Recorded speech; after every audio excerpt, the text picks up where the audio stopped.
9월 17일 목요일 새벽 기도에 나오신 우리 대전중앙교회 모든 성도님들 주님의 이름으로 환영하고 축복합니다.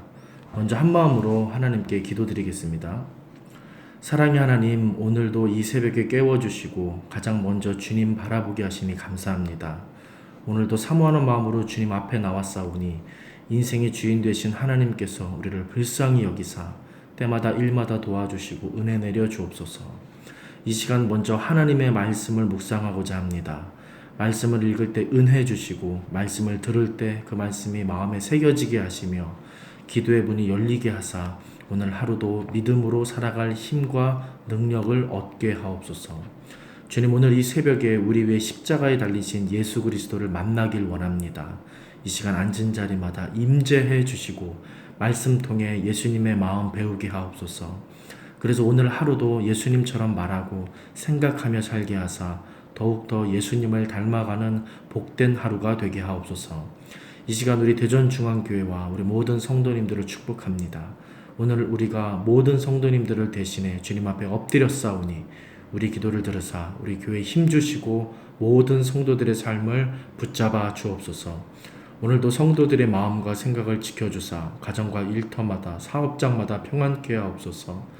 선한 데 지혜롭고 악한 데 미련하게 하시며 남에게 대접받고자 하는 대로 먼저 남을 대접하는 삶을 살게 하시고 오늘 하루도 오직 하나님을 기쁘게 하시는 인생 되게 하옵소서. 이 시간 우리 모든 성도들의 가정과 사업장, 자녀들을 주님 손에 올려드립니다. 주께서 능하신 오른손으로 붙잡아 주사 범사에 형통케 하시고 만나는 모든 사람들에게 축복의 통로로 쓰임받게 하옵소서. 우리 모든 인생에게 복 주시는 예수 그리스도의 이름으로 기도드립니다. 아멘. 오늘 주시는 하나님 말씀 보시겠습니다. 고린도전서 14장 1절에서 12절 말씀입니다. 신약성경 279면에 있는 고린도전서 14장 1절에서 12절까지 말씀입니다.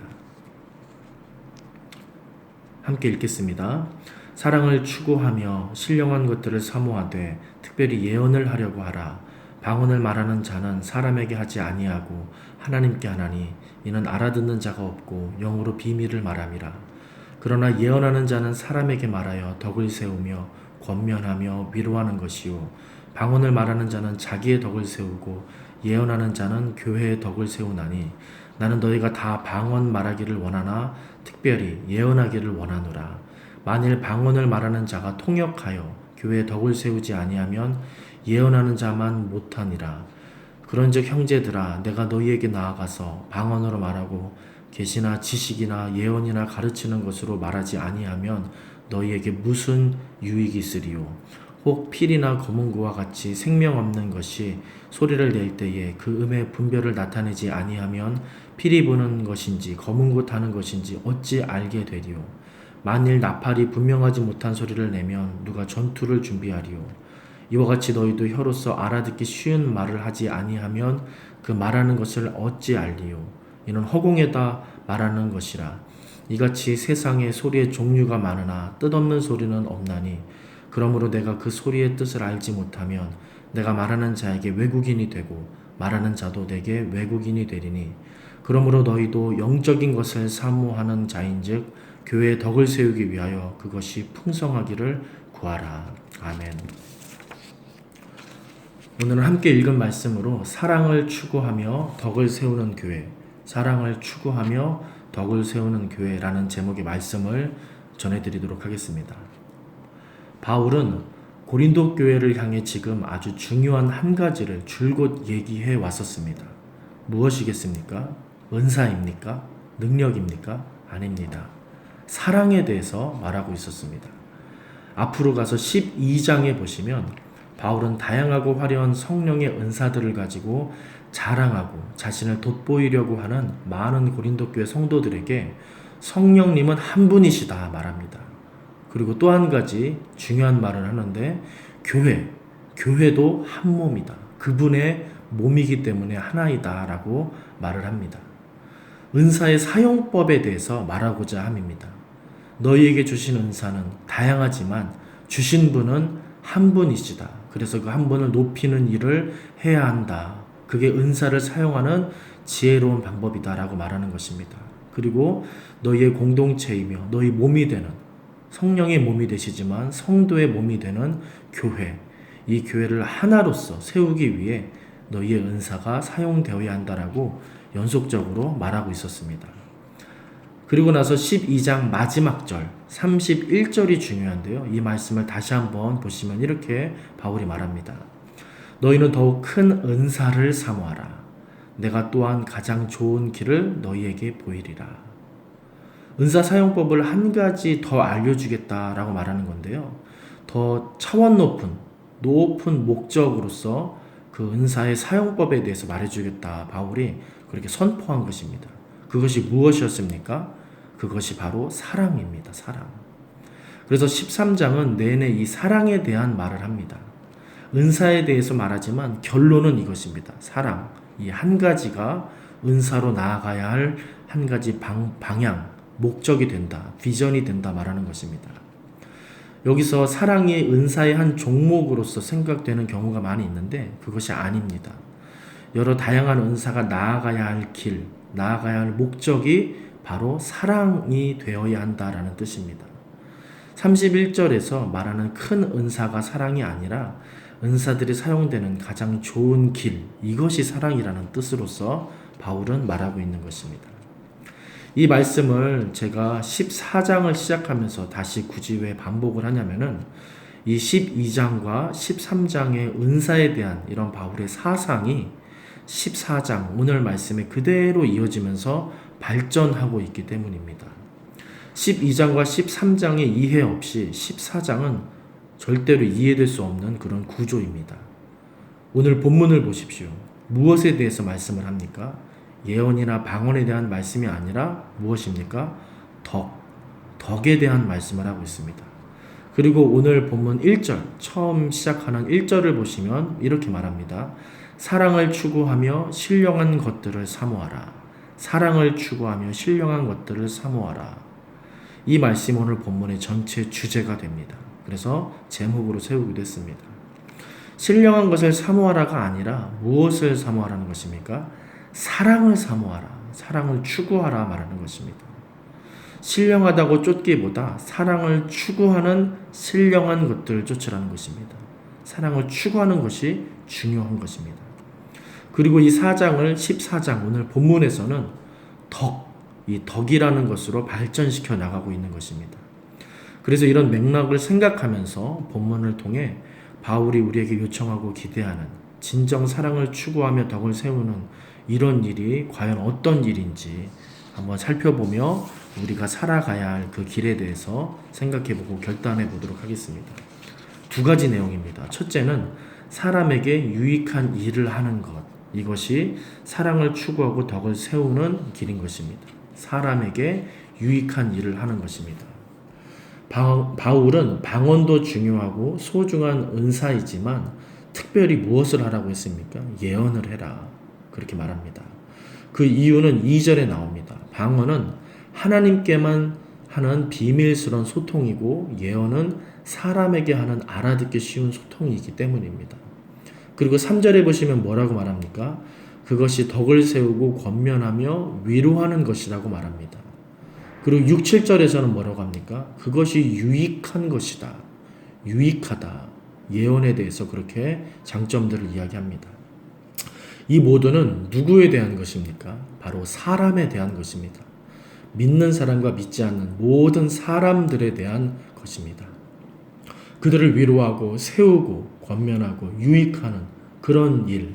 그렇기 때문에 이런 예언은 방언보다 공동체 안에서 중요하다. 그래서 너희가 이 예언하기를 즐겨해라 라고 말하는 것입니다. 이처럼 바울은 교회와 성도를 향해 장벽을 세우는 이기적인 종교단체가 되지 말고 사람을 생각하고 지역을 생각하는 그런 사랑의 공동체가 되라고 말하는 것입니다. 은사가 필요한 이유에 대해서도 사람을 세우고 권면하고 축복하고 유익하게 하고 위로하는 데 있다고 강조하고 있는 것입니다.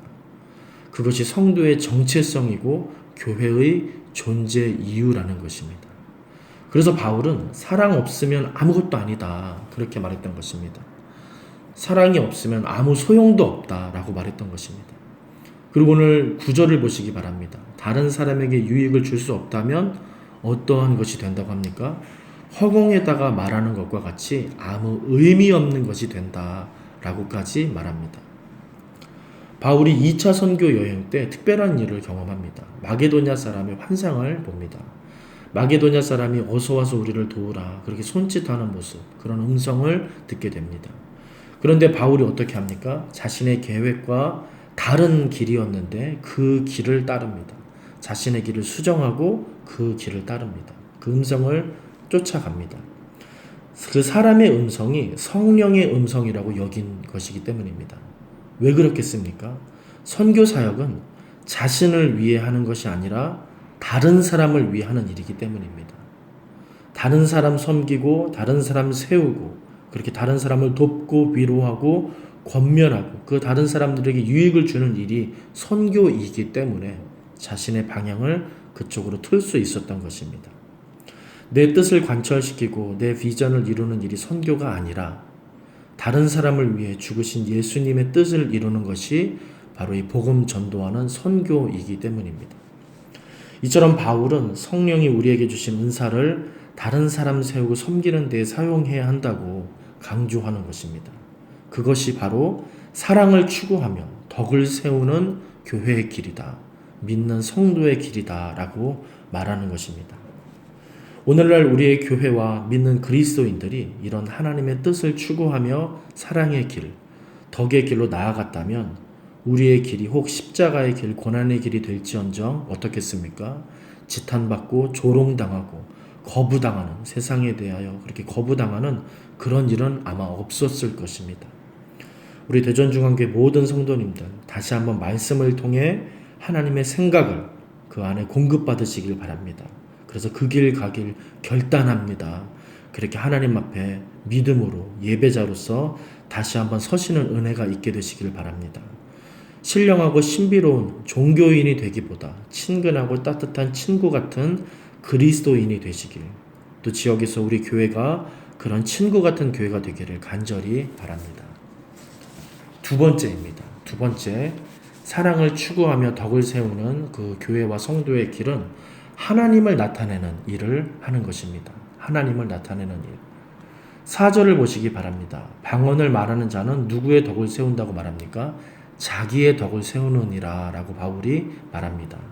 그렇다면 예언하는 자는 누구의 덕을 세운다고 합니까? 예언하는 자는 교회의 덕을 세운다 라고 바울은 말했습니다. 교회의 덕을 세운다는 말은 교회를 나타낸다는 뜻이 됩니다. 교회를 나타낸다. 교회는 무엇입니까? 믿는 자들의 공동체입니다. 그리고 하나님이 임재하시고 역사하시는 몸이며 통로입니다. 그것이 교회입니다. 즉 교회의 덕을 세운다는 말은 하나님을 나타내는 일과 다르지 않은 것입니다. 교회의 덕을 세운다는 말은 하나님을 나타내고 드러내는 일과 다르지 않다는 것입니다. 이처럼 믿는 자들이 할 일은 하나님을 드러내고 나타내고 높이 세우기 위해 살아야 하며 그 목적을 위해 교회를 이루어가야 한다라고 사도 바울은 두 번째로 말하는 것입니다. 그런데 생각해 보시길 바랍니다. 사람에 대한 일로서는 알아들을 수 있는 예언을 하라고 한 말이 이해가 되는데 하나님에 대한 일로서 왜 또 예언을 하라고 강권하는 것일까? 하나님에 대한 일로서 방언이 아니라 왜 또 예언을 하라고 강권하는 것일까? 조금 의문이 들지 않으십니까? 이 방언이라는 것이 하나님과 비밀 대화 같은 것으로서 하나님과 소통하고 그렇게 대화하는 영적인 통로, 신령한 통로가 됩니다. 그래서 오히려 이 방언을 통해 하나님을 기쁘시게 할 수 있습니다. 또 하나님이 살아계시고 신비한 능력을 행사하시는 분이다. 그분은 신비로운 분이시다. 이것을 나타낼 수 있는 아주 유익한 것이 방언인데 바울은 방언도 좋지만 너희가 예언하기를 나는 더 원한다. 사람뿐만 아니라 하나님의 일을 드러내고 나타내는 일로서 방언보다 예언하기를 원한다라고 바울은 말하는 것입니다. 왜 그럴까요? 하나님을 나타내는 일이 사람에게 유익한 일과 결코 동떨어진 일이 아니기 때문입니다. 하나님을 나타내는 일이 사람에게 유익한 일과 다른 일이 아니기 때문이라는 말입니다. 우리는 종종 이 두 가지를 아주 다른 것으로 구분할 때가 있습니다. 거룩한 것과 세속적인 것으로 아주 극단적으로 그렇게 나누고 생각하는 경우들도 많이 있습니다. 그런데 바울은 이 두 가지가 분리된 것이 아니라 연결된 것으로, 마치 하나인 것으로 보는 것입니다. 왜 그럴까요? 그분은 사랑이시기 때문입니다. 그분은 사랑이시기 때문입니다. 그분은 사랑이 되십니다. 그분은 전능하시며 영광스러우시며 거룩하신 하늘의 아버지이시지만 어떻습니까? 동일한 무게감으로 우리를 사랑하시고 우리를 긍휼히 여기시는 친구가 되신다는 것입니다. 이것이 바울이 이해하고 우리에게 선포하고 있는 하나님이며 복음입니다. 하나님은 이처럼 사람을 생각하는 분이 되십니다. 세상을 사랑하시는 분이 되십니다. 종교인을 원하는 분이 아니라 사람을 긍휼히 여기며 불쌍히 여기시는 구원의 하나님이 되신다는 것입니다. 그러므로 사랑을 추구하며 교회의 덕을 세우는 일은 하나님을 나타내는 일이 되며 그 길은 사람을 사랑하는 것, 사람을 품는 것, 사람을 섬기는 것이 되는 것입니다. 우리 대전중앙교회 모든 분들 주를 사랑하신다면 사람을 사랑하시길 바랍니다. 주를 위하신다면 사람을 위하시길 바랍니다. 우리 교회가 하나님을 나타내길 원한다면 지역을 생각하고 지역을 섬기는 교회가 되도록 헌신하시는 성도, 기도하시는 성도 되시길 바랍니다. 그렇게 주님의 뜻을 이루어 나아가는, 그렇게 사랑을 추구하며 덕을 세워가는 교회를 함께 만들어가는 우리 대전중앙교회 모든 성도님들 되시기를 주님의 이름으로 축원드립니다. 함께 기도하시겠습니다. 우리 먼저 기도하실 때 코로나 사태로 어려운 때인데 이 나라, 이 민족, 대전과 또 교회, 우리 대전중앙교회 모든 성도들의 가정들의 회복의 은혜를 주옵소서. 하나님 믿음으로 살길 원합니다. 은혜를 부어주시옵소서. 그렇게 주님을 더 의뢰하며 의지하며 기도하셨으면 좋겠습니다. 더욱이 다음 주 월요일부터 금요일까지 한 주간 담임 목사님 인도하시는 새벽 영성 리부트가 진행되는데 새벽마다 하늘의 문을 열어주시고 온 세대에 하늘의 복을 부어 주옵소서. 그렇게 기도하셨으면 좋겠습니다. 그리고 매주 목요일은 특별히 전도 및 선교 사명을 위해 기도하는 날입니다. 기도하실 때 주여 우리 위에 아버지의 마음을 부어주사 많은 영혼을 구원하게 하옵소서. 우리 교회가 돕고 있는 파송 및 후원 선교사들의 가정과 사역 위에 은혜를 내려 주옵소서. 전도와 선교의 사명을 감당할 수 있도록 성령으로 기름 부어 주옵소서. 그리고 계속해서 담임 목사님을 위해서 기도해 주시고 함께 동역하시는 장로님들과 교역자들이 사랑으로 하나 되어서 온 교회가 성령으로 충만한 가운데 부흥의 역사를 이루게 해달라고, 전도와 선교 사명을 위해 합심으로 기도하신 후에 자유롭게 또 갖고 있는 기도 제목을 가지고 기도하시면 되겠습니다. 이 시간 기도하실 때 먼저 저를 따라해 주시기 바랍니다. 주여 아버지의 마음을 주옵소서. 주여 아버지의 마음을 주옵소서. 다 같이 합심으로 우리 기도하며 하나님께 더 가까이 나아가 간구하시겠습니다.